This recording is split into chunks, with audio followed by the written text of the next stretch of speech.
સુરત શહેરમાં સતત વરસાદ અને ખાડી કિનારાના વિસ્તારોમાં સર્જાયેલી પરિસ્થિતિને ધ્યાનમાં રાખીને ઉધના ઝોનના પાંડેસરા અને ભીમનગર વિસ્તારમાં અસરગ્રસ્ત વિસ્તારોની સ્થળ મુલાકાત લેવામાં આવી। આ મુલાકાત દરમિયાન શેલ્ટર હોમમાં સ્થળાંતરિત પરિવારોને મળતી આરોગ્ય સેવાઓ, ફૂડ પેકેટનું વિતરણ તેમજ અન્ય આવશ્યક સુવિધાઓની વિસ્તૃત સમીક્ષા કરવામાં આવી હતી।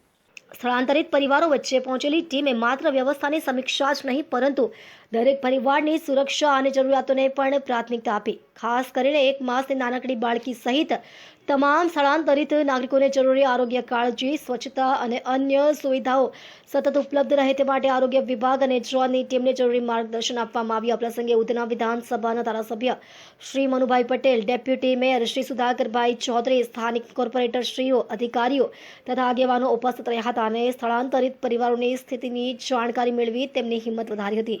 મુશ્કેલ સમયમાં નાગરિકોને એકલા ન છોડવાની પ્રતિબદ્ધતા સાથે સુરત મહાનગરપાલિકાની ટીમ સતત મેદાનમાં કાર્યરત છે।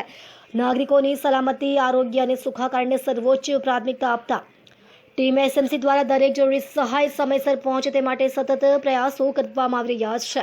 સંવેદના, સેવા અને સમર્પણની ભાવના સાથે ટીમ એસએમસી દરેક અસરગ્રસ્ત નાગરિકની સાથે અડગ ઊભી છે।